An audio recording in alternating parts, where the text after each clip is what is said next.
தமிழ்நாடு 2024ஆம் ஆண்டில் பொறியியல் சேர்க்கைக்கான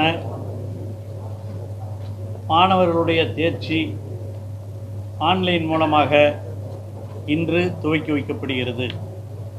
குறிப்பாக இன்று முதல் நாளில் சிறப்பு பிரிவினர்கள், குறிப்பாக மாற்றுத்திறனாளிகள், விளையாட்டு வீரர்கள், முன்னாள் போர் வீரர்களுடைய வாரிசுகள் ஆகிய இந்த 3 பிரிவினருக்குமான சிறப்பு பிரிவினர்களுக்கான ஆன்லைன் மூலமான கலந்தாய்வு இன்று நடைபெறுகிறது. இதில் குறிப்பாக மாற்றுத்திறனாளிகள் இந்த 7.5% இந்த அரசு பள்ளிகளிலே படித்த மாணவர்களுக்கான இன்று அதற்கான தேர்வு மட்டும் இன்று நடைபெறுகிறது. ஒவ்வொரு பிரிவிலேயும் 7.5% உண்டு. இந்த ஸ்பெஷல் சிறப்பு பிரிவினருக்கு இருக்கிற இந்த பிரிவில் 7.5% மாணவர்களுக்கான இடஒதுக்கீடு இன்று துவக்கி வைக்கப்படுகிறது. அந்த 7.5% இடஒதுக்கீட்டில் சிறப்பு பிரிவினர்களுக்காக நான் முதலிலே சொன்னதைப் போல மாற்றுத்திறனாளிகளுக்காக 111 பேருக்கு இதிலே சேர்வதற்கான இடங்கள் இருக்கின்றன. ஆனால் அதற்கான விண்ணப்பங்கள் 664 விண்ணப்பங்கள் வந்திருக்கின்றன. 111 பேர் இதிலே சேர்த்துக் கொள்ளப்படுவார்கள். இந்த 111 பேர் போக மீதமுள்ள மாணவர்கள் பொது பிரிவிலேயும் அவர்கள் கலந்து கொள்வதற்கு வாய்ப்பு இருக்கிறது. பொது பிரிவிலேயும் கலந்து கொள்ளலாம். அதற்கு அடுத்து இருக்கிற எம்பிசி, பிசி, எஸ்சி போன்ற பிரிவுகளிலேயும் அவர்கள் கலந்து கொள்வதற்கு வாய்ப்பு இருக்கிறது. ஆக மொத்த மாணவர்கள் கிட்டத்தட்ட மாற்றுத்திறனாளிகளில் 664 மாணவர்கள் இதில் விண்ணப்பித்திருப்பவர்கள். அதில் 111 பேர்கள் 7.5% இந்த இடஒதுக்கீட்டிலே இந்த 664 பேர் 7.5% வீட்டில் அரசு பள்ளிகளிலே படித்துவிட்டு விண்ணப்பித்தவர்கள் தான் 664 பேர். இன்னும் மற்ற பள்ளிகளிலே படித்த மாணவர்கள்லாம் கூட விண்ணப்பித்திருப்பார்கள். அவர்களுக்கெல்லாம் பொதுப்பிரிவு மற்ற பிரிவுகளின் கீழே கிடைப்பதற்கான வாய்ப்புகள் இருக்கின்றன.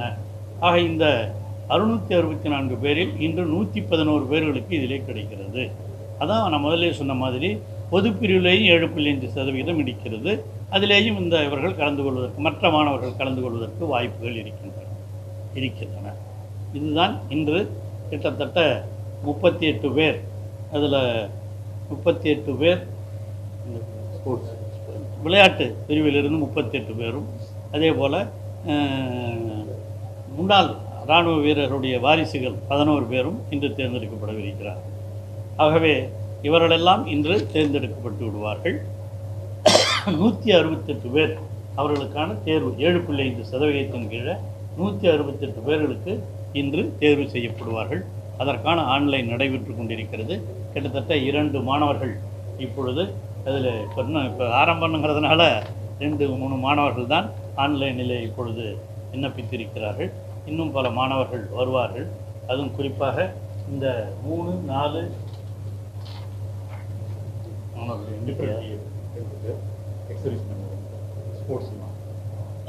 ஸ்போர்ட்ஸ் கோட்டாவில் 4 பேர் இப்போ இதுவரையில் கலந்துக்கிட்டு இருக்காங்க. அதே மாதிரி 3 பேர், இன்னொன்று 2 பேர், மொத்தம் 4, 3, 7, 2, 9 பேர் இதுவரையில் கலந்துக்கிட்டு இருக்காங்க.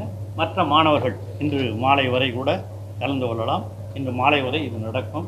நாளை மறுநாள் ஸ்பெஷல் கேட்டகரி மற்றும் தொடர்ந்து நடைபெறுவதற்கு, அதுவும் அந்த இப்போ நாம் நடக்கிறதுன்னு 7.5% தான். இந்த ஸ்பெஷல் கோட்டாவில் மற்ற இடங்களில் படித்தவர்களுக்கான இந்த பிரிவுகள் அதெல்லாம் நாளைக்கு கிட்டத்தட்ட விளையாட்டு பிரிவினர் மொத்தம் 2113 பேருக்கு, அதே மாதிரி மாற்றுத்திறனாளிகள் 416 பேருக்கு, முன்னாள் இராணுவத்தினருடைய வாரிசுகள் 1643 பேருக்கு அதற்கான கலந்தாய்வுகள் எல்லாம் நாளை மறுநாள் மறுபடியும் துவங்கவிருக்கிறது. ஆகவே இன்று அரசு பள்ளியிலே படித்த மாணவர்களுக்கான கலந்தாய்வு மட்டும் இன்று துவங்கி வைக்கப்படுகிறது. அது துவங்கும். பொது பிரிவினர்களுக்கான கலந்தாய்வுகள் எல்லாம் தொடர்ந்து நடைபெறுகின்ற தேதியெல்லாம் முதல்ல உங்களுக்கு நாங்கள் சொல்லியிருக்கிறோம். பொது பிரிவுகளுக்கான மாணவர்களுக்கு 29 இந்த மாதமா 29ஆம் தேதியிலிருந்து பொதுப்பிரிவு மாணவர்களுக்கான கலந்தாய்வு துவங்கவிருக்கிறது. அதே போல் சப்ளிமெண்ட்ரி கவுன்சிலிங் அது 6/9/2024 அது தொடங்கவிருக்கிறது. அதே போல் SC/SC ஸ்டூடெண்ட் மாணவர்களுக்கான கலந்தாய்வு 10/9/2024 கலந்தாய்க்கப்படுகிறது. அந்த கவுன்சிலிங் 11/9 முடியும். அதற்கு அப்புறமா எங்கன்னா இடம் இருந்து தனியார் கல்லூரியில் இடம் இருந்து மாணவர்கள் சேர விரும்பி எங்களிடம் விண்ணப்பித்தால் அவர்களுக்கும் நாங்கள் ரிலாக்ஸேஷன் கொடுத்து சேர்வதற்கான வாய்ப்புகளையும் உருவாக்கி இருக்கிறோம். ஆகவே இன்று முதல் இது கிட்டத்தட்ட 9வது மாதம் செப்டம்பர் 11 வரையில் இது தொடர்ந்து நடைபெறவிருக்கிறது. அதற்கப்புறம் கல்லூரிகளும் துவங்கப்பட்டு நடைபெறும். மொத்த கல்லூரிகளுடைய எண்ணிக்கை 433 கல்லூரிகள் இருக்கின்றன. இந்த 433 கல்லூரிகளில் கிட்டத்தட்ட இதுவரையில் வந்திருக்கிற விண்ணப்பங்கள், அந்த கல்லூரிகளுக்காக வந்திருக்கிற விண்ணப்பங்கள் 2,40,491 பேர் விண்ணப்பித்திருந்தார்கள். அதிலே பணம் கட்டி தகுதியுடையவர்களாக இருந்தவர்கள் 1,79,938 பேர் தகுதியுடையவர்களாக கருதப்பட்டார்கள்.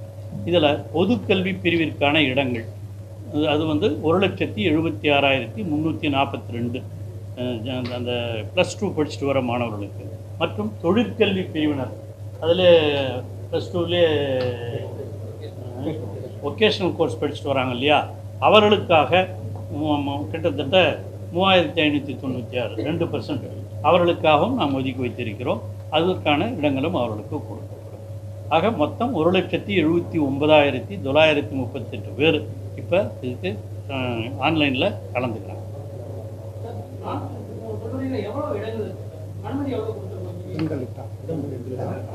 இடங்கள் தான் 2,40,091. மொத்த இடங்களுடைய எண்ணிக்கை தான் 2,40,091 இடங்கள் இருக்கின்றன.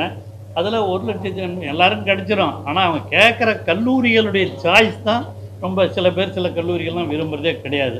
இந்த வருஷமே இருக்கிற தனியார் கல்லூரிகளில் கிட்டத்தட்ட 8 கல்லூரிகளை மூடுறாங்க.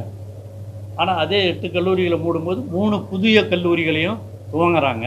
அந்த மாதிரி நடைபெறுகின்ற சூழ்நிலைகளெல்லாம் உருவாகி இருக்கின்றன. ஆகவே இந்த பொறியியல் படிக்கிற மாணவர்களுக்கெல்லாம் வேலை வாய்ப்புகளை அதிகரிக்க வேண்டும் என்ற எண்ணத்தோடு தான் நம்முடைய தமிழக முதலமைச்சர் அவர்கள் நான் முதல்வன் திட்டத்தையும் அறிமுகப்படுத்தி எல்லா பொறியியல் கல்லூரிகளிலேயும் நான் முதல்வன் திட்டத்தை கொண்டு வந்திருக்கிறார். தொழிற்சாலைகளோடு தொடர்புபடுத்தி இன்னும் வெளிநாட்டிலே இருக்கிற கல்லூரிகளோடெல்லாம், அண்ணா பல்கலைக்கழகத்திலே வெளிநாட்டில் இருக்கிற பல்கலைக்கழகங்களோடெல்லாம் தொடர்பு ஏற்படுத்தி இருக்கிறார். இதெல்லாம் முதலமைச்சர் படிக்கிற மாணவர்களுக்கு வேலை வாய்ப்புகளை பெருக்க வேண்டும். நம்ம இங்கே இருக்கிற தனியார் தொழிற்சாலைகளிலும் அரசு தொழிற்சாலைகளிலும் மற்றும் உள்ள மாநிலங்களுக்கு வெளிநாடுகளுக்கு செல்லக்கூடியவர்கள் வகுப்பில் அவர்களை எல்லாம் தயார்படுத்துவதற்காகத்தான் நான் முதல்வன் திட்டத்தை தமிழக முதலமைச்சர் அறிவித்திருக்கிறார். அந்த நான் முதல்வன் திட்டத்தின் மூலமாக தான் கொஞ்ச நாளைக்கு முன்னே நீங்கள்லாம் பார்த்துருப்பீங்க, 22 மாணவர்கள் தமிழகத்தில் இருந்து தேர்ந்தெடுக்கப்பட்டு லண்டனுக்கு அனுப்பி வைக்கப்பட்டு அவர்கள் பயிற்சி அளிக்கப்பட்டு இங்கே திரும்பி வந்திருக்கிறார்கள் என்பதை நீங்கள் நன்கு அறிவீர்கள். ஆகவே அந்த அடிப்படையில் தான் பொறியியல் கல்லூரிகளில் சேர்கிற மாணவர்கள் முதல்ல நான் ரொம்ப கம்மியாக இருந்தது, இப்போ ஓரளவு பரவாயில்ல. காரணம் தமிழக முதல்வர் எடுத்திருக்கிற நடவடிக்கைகள் தான். அவர்களுக்காக வேலைவாய்ப்பு படிக்கும்போதே என்ன நினைக்கிறோம், எல்லாம் வேலைக்கு போகணும் தான் பெரும்பாலும் நினைப்பவர்கள் தான் இருக்கிறார்கள். ஆகவே அவர்களுக்கு இந்த வேலைவாய்ப்புகளை அதிகரிக்க வேண்டும் என்ற எண்ணத்தோடு தான் இவைகளெல்லாம் செய்யப்பட்டிருக்கிறது.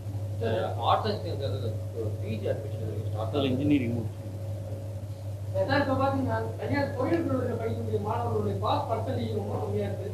ஒரு 2 காலேஜில் மட்டும்தான் 50% மேலே பாஸ் பண்ணுறாங்க, மீதி காலேஜில் கம்மியாக பாஸ் பண்ணிட்டு இருக்காங்க. அதுக்கு நம்ம ஏதாவது நடவடிக்கை எடுத்து போகிறோம். தனியார் கல்லூரிக்கு அப்ரூவல் கொடுக்குறதே அண்ணா யூனிவர்சிட்டிலேருந்து போய் பார்த்துட்டு செக் பண்ணிட்டு வந்து தான் கொடுக்குறாங்க. ஆக அந்த ரிசல்ட்டை பொறுத்த வரையில் சில கல்லூரிகளில் அதிகமாக இருக்கும், சில கல்லூரிகளில் கம்மியாக இருக்கும். அதற்காக இந்த கல்வி தரத்தை உயர்த்த வேண்டும். அதான் முதலமைச்சர் சொல்லியிருப்பதே, அவர் நான் உங்கள்கிட்ட அடிக்கடி நானும் சொல்லியிருக்கேன், அவர் இந்த 2 கண்களாக கருதுவதே, ஒன்று கல்வி, இன்னொன்று சுகாதாரம். இந்த கல்வியில் கூட அவர் குறிப்பாக எண்ணிக்கை உயர்ந்தால் மட்டும் போதாது. இப்போ இந்தியாவிலேயே தமிழ்நாட்டில் தான் உயர்கல்வி படிப்புகளுடைய எண்ணிக்கை உயர்ந்திருக்கிறது. எண்ணிக்கை உயர்ந்திருந்தால் மட்டும் போதாது, தரத்தையும் உயர்த்த வேண்டும் என்று சொல்லியிருப்பவர் தான் தமிழக முதல்வர் அவர்கள். அப்படி தரத்தை உயர்த்த வேண்டும் என்ற எண்ணத்தில் தான் அண்ணா பல்கலைக்கழகத்தில் கூட சென்ற ஆண்டு தமிழக முதல்வர் அவர்கள் அனைத்து பிரிவுகளிலேயும் தமிழ் வழியிலே படிக்கலாம் என்றும் கொண்டு வந்திருக்கிறார். ஏன்னா தமிழ் வழியில் படிச்சுட்டு வர மாணவர்கள் ஆங்கிலத்தில் படிக்கிறதுக்கு கஷ்டப்படுவாங்கிறதுக்காக அவர்களுக்கு தமிழ் வழியிலேயும் படிக்கலாம் என்ற வாய்ப்பையும் கொடுத்திருக்கிறார். நான் முதல்வன் திட்டத்தின் மூலமாக படிக்கிற பொழுதே அவர்களுக்கு தொழிலிலே எங்கே போய் சேரலாம் என்ற பயிற்சியை கொடுப்பதற்கான ஏற்பாடுகளையும் செய்திருக்கிறார். அதுதான் இப்போ முக்கியம். அதுவும் இந்த 7.5% அரசு பள்ளியிலிருந்து வராங்களே இந்த மாணவிகள், இந்த மாணவிகளுக்கு புதுமைப்பெண் திட்டத்தின் மூலமாக முதலமைச்சர் அவர்கள் 1000 ரூபாய் அறிவித்திருந்தார். அதையும் உங்களுக்கு தெரியும். அதே மாதிரி அது லட்சக்கணக்கிலே அவர்களுக்கு கிடைத்திருக்கிறது.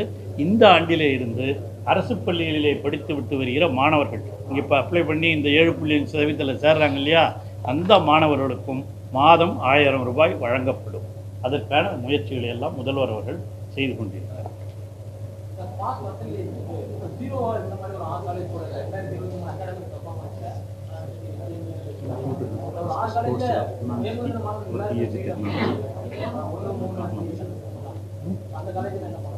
அந்த கல்லூரிகள்லாம் பார்த்து அவர்கள் மீது நாங்கள் அதை வந்து சுற்றறிக்கை அனுப்பிட்டு தான் இருக்கிறோம். அவர்கள் மீது அந்த மாதிரி மறுபடியும் தொடருமானால் அவரோட கல்லூரியினுடைய அனுமதி மறுக்குவதற்கான வாய்ப்புகள் அந்த காலேஜில் போயிட்டு நிறைய நல்ல பர்சன்டேஜ் கட் ஆஃப் வாங்கிட்டு ஸ்டூடெண்ட்ஸ் போயிட்டு அந்த காலேஜில் சேர்த்துறாங்க. பட் தெரிஞ்சோ தெரியாமலும் அந்த காலேஜுக்கு போயிடுறாங்க. அது மாதிரி படிச்சுட்டு வரும்போது அவனுடைய அந்த 4 வருஷம் வந்து பார்த்தீங்கன்னா வீண் எடுத்து அந்த மாதிரி ரொம்ப பாஸ் பர்சன்டேஜ் கம்மியான காலேஜில் கிட்டத்தட்ட 199 கட் ஆஃப் எடுத்தவங்களும் அந்த காலேஜுக்கு போய் சேர்ந்துருக்காங்க. அது என்ன இல்லை, அந்த மாதிரி குறிப்பிட்ட கல்லூரிகளின் மீது புகார்கள் வருமானால் அதை பற்றி ஆய்வு செய்வதற்கு நம்ம பல்கலைக்கழகம் நடவடிக்கை எடுக்கும். அதே மாதிரி ஏஜென்ட் இருக்காங்க சார். இந்த மாதிரி பெருசாக அறிவில்லாத கிராமப்புறத்தில் இருக்கக்கூடிய மாணவர்கள் வந்து இந்த மாதிரி தனியார் கல்லூரியில் சேர்க்கறதுன்னு ஏஜென்ட்லாம் இருக்கிறாங்க. அவங்க வந்து கமிஷன் தொகை வாங்கிட்டு அவங்களோட டீட்டெயில்ஸ்லாம் எடுத்துக்கிட்டு கொண்டு போய் ஏஜென்ட் மாதிரி போய் சேர்த்து விட்டு கமிஷன் தொகை வாங்கிட்டு வராங்க. மாணவர்களுக்கு தெரிய மாட்டேங்குது. இதை தடுக்கிறதுக்கு அரசு எதுவும் நடவடிக்கை எடுக்கும்? இல்லை, நீங்கள் சொன்ன மாதிரி எல்லா கல்லூரியும் ஏஜென்ட் கிடையாது. இடம் கிடைக்காத இடத்துக்கு சில பேரை வச்சுருக்கலாம். ஆனால் அந்த சில கல்லூரிகளுக்கு, தனியார் கல்லூரிகளிலேயே சில கல்லூரிகளுக்கு தான் ரொம்ப அதிகமாக மாணவர்கள் சேர வேண்டும் என்று அவர்கள் போட்டியிட்டு கொண்டிருக்கிறார்கள். பல கல்லூரிகளில் நீங்களே சொன்ன மாதிரி சேர்வதற்கு கூட மாணவர்கள் தயாராக இல்லாத சூழ்நிலை இருக்கிறது. அதனால தான் எண்ணிக்கை கூட அங்கே குறைகிறது. அதனால தான் இந்த மாதிரிலாம் நடவடிக்கைகள் சேர்ப்பதற்கான நடவடிக்கைகளை அவர்கள் எடுத்துக்கொண்டிருக்கிறார்கள். இது இருந்தாலும் இது மாணவர்களுடைய விருப்பத்தை பொறுத்தது.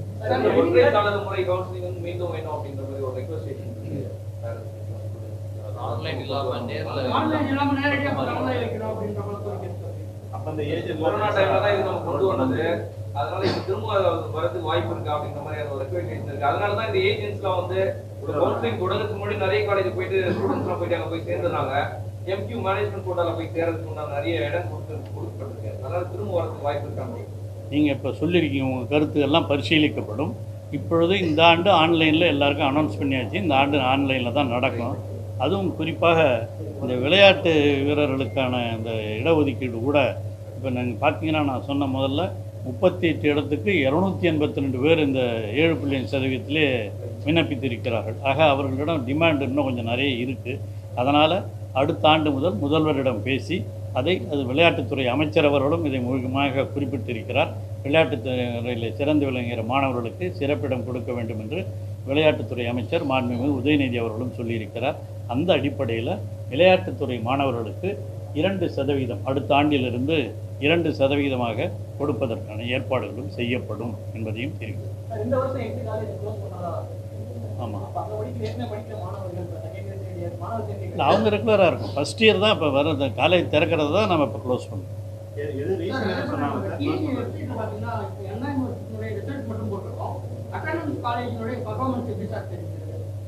அண்ணா யூனிவர்சிட்டியுடைய இப்போ நம்ம என்ன அண்ணா யூனிவர்சிட்டியுடைய ரிசல்ட்ஸ் நம்ம போடுறது என்ன பர்சன்டேஜ் என்ன இது இருக்குன்ற நம்ம போடுறோம், பிரான்ச் வைஸாக நம்ம போடுறோம். பட் ஆனால் வந்து பார்த்தீங்கன்னா அப்டேட்டட் காலேஜுக்கு அந்த மாதிரியான ஒரு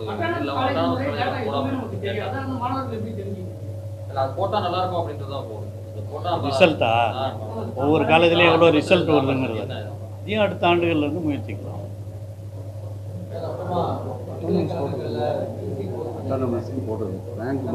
அதான் உங்களுக்கு தெரியாததில்ல என்ன பிரச்சனைங்கிறது. பல்கலைக்கழகத்தினுடைய விதிமுறைகளின்படி செய்வதற்கான நடவடிக்கைகளை இந்த துறை அரசு எடுத்துக்கொண்டிருக்கிறது. அதாங்க பல்கலைக்கழகத்தில் அவர்கள்னா விதிமுறை அளித்திருக்கிறார்களோ அந்த விதிமுறைகளின்படி தேர்ந்தெடுப்பதற்கான நடவடிக்கைகளை நாங்கள் எடுத்திருக்கிறோம். அதில் என்ன பண்ணாங்க, இப்போ வந்து சென்னை பல்கலைக்கழகம் இருக்குன்னா அதில் யார் 3 பேர் யார் அதை நியமிக்கணும் அப்படிங்கிறதெல்லாம் அதில் விதிமுறைகள் இருக்குது. ஆளுநர் ஒருத்தர், பல்கலைக்கழகத்தினுடைய ஒருத்தர், அரசு ஒருத்தர், அந்த மாதிரி தான் 3 பேர் நியமிக்கணும்னு இருக்குது. இப்போ என்ன பண்ணாங்க, புதுசாக யூஜிசியிலேருந்து கொண்டாந்து நியமிக்கணுங்கிறாங்க. அதெல்லாம் முடியாத கதை. அந்த மாதிரி சொல்கிறதுனால என்ன ஆகும், யூஜிசி இது அதெல்லாம் சேர்ந்ததுன்னா அவங்க வந்து அவங்க இஷ்டத்துக்கு யார் நியமிக்கலாங்கிற எண்ணத்தில் அவங்க செய்து கொண்டிருக்கிறார்கள். அந்த மாதிரி இல்லாமல் ஒவ்வொரு பல்கலைக்கழகத்தினுடைய விதிமுறைகள் இந்த காலத்தில் இல்லை, பெருங்காலமாக நீண்ட காலமாக நடைமுறைப்படுத்தப்பட்டு கொண்டிருக்கிற அதை பின்பற்ற வேண்டும் என்பதுதான் எங்களுடைய கோரிக்கை. அந்த பல்கலைக்கழக விதிமுறைகளுக்கு ஏற்ப இந்த நடவடிக்கைகளை தொடர்ந்து மேற்கொள்வதற்கு அரசு தயாராகும். அதனால சார் அதனால கோர்ட்டுக்கு போயிருக்கோம், அதெல்லாம் நடந்துட்டு சார் தொடர்ந்து இப்போ அந்த பிசி இல்லாதனால சார் இப்போ கவர்மெண்ட்டுக்கு வந்து அது படம் இல்லை சார். இப்போ துறையினுடைய நிறைய அவங்களுடைய இதெல்லாம் நம்மளே பார்க்க வேண்டியதாக இருக்குது சார். ஆமாம், அந்த துறை அதுக்கு தான் இன்சார்ஜி செயலாளரும் இப்போ கோவை பல்கலைக்கழகத்துக்கு நம்ம செக்ரட்டரியாக அதுக்கு வந்து பொறுப்பாளராக இருக்கார். மற்ற பல்கலைக்கழகத்திலும் சில பேர் பொறுப்பாளர்களை நியமிக்கப்பட்டு நடைமுறைப்படுத்தப்பட்டு கொண்டிருக்கிறது. வெகு விரைவிலே இந்த துணைவேந்தர்களை நியமிப்பதற்காக சட்ட ரீதியாகவும் நடவடிக்கைகள் எடுப்பதற்கு தமிழக முதலமைச்சர் அவர்கள் எங்களுக்கு ஆணையிட்டிருக்கிறார்கள். அது குறிப்பாக நடைபெறுவது. கவர்மெண்ட் காலேஜில் தான் கவர்மெண்ட் காலேஜில் பிஜி அட்மிஷன் ப்ரோக்ராம் இருக்குது சார். நம்ம ஆல்ரெடி வந்து பார்த்தீங்கன்னா 5th செமஸ்டர் வச்சு எல்லாம் மற்ற காலேஜில் போட ஆரம்பிச்சிட்டாங்க. பட் கவர்மெண்ட் காலேஜில் ஸ்டார்ட் ஆகல PG admission arts and science முதுகலை அப்ளிகேஷன்ஸ் வந்து இன்னும் அனௌன்ஸ் பண்ணல. 2024-25 கல்வியாண்டுக்கான அனௌன்ஸ் பண்ணாமல் இருக்காங்க. அதனால யூஜி படித்து 3 இயர்ஸ் கம்ப்ளீட் பண்ணவங்க கவர்மெண்ட் காலேஜ் அப்ளை பண்ண முடிய ஒரு சூழல் இருக்கு. இல்லை, பொதுவாக இப்போ சென்ற ஆண்டுகள்லாம் என்ன இருந்துச்சுனாக்கா அந்தந்த யூனிவர்சிட்டிலேயே பிஜிக்கெலாம் அலோவ் பண்ணிட்டாங்க. அவன் மாதிரி விண்ணப்பிச்சிருந்தாங்க. குறிப்பாக இப்போ இந்த கல்லூரியில் இந்த யூனிவர்சிட்டியில் பிஏபிஎஸ்சி எக்ஸாம் ஒரு டைமில் 1 மாதம் 2 மாதத்துக்கு முன்னே நடந்து ரிசல்ட் வந்தது. இன்னும் சில பல்கலைக்கழகங்களில் 2 மாதம். அதுக்காக தான் நாங்கள் சென்ற ஆண்டே என்ன பண்ணாங்க, எல்லா பல்கலைக்கழகங்களிலேயும் யூனிஃபார்மாக எக்ஸாம் நடத்தணும். அது கிட்டத்தட்ட ஒரு வாரம் 2 வாரத்துக்குள்ளே எல்லா இடத்துலையும் பிஏபிஎஸ்சி எக்ஸாம்ஸ் முடிச்சிடணும். முடித்த பிறகு பிஜிக்கு அப்ளை பண்ணுறது அவங்களுக்கு சுலபமாக இருக்கும் அப்படிங்கிற அடிப்படையில் தான் நாம் சென்ற ஆண்டே அதற்கான ஏற்பாடுகளை செய்திருக்கிறோம். வெகு விரைவில் இந்த ரிசல்ட் தான் வந்து நீங்கள் சொல்லுவது போல் இருக்குமானால் நான் காலேஜ் எஜுகேஷன் இயக்குனர் அவர்களையும் வரவழைத்து உடனடியாக அதை விண்ணப்பிப்பதற்கு ஏற்பாடுகள் செய்யப்படும். கல்வி கட்டணம் சென்ற ஆண்டு என்ன இருந்ததோ அதுதான் இந்த ஆண்டும் சொல்லிட்டு சொன்னாங்க. கல்வி கட்டணம் இந்த ஆண்டு உயராது.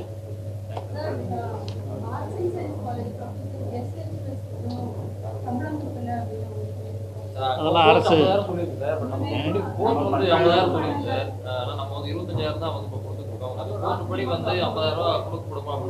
அது அரசினுடைய நிதிநிலைக்கு ஏற்ப அது பற்றி தீர்மானிக்கும்.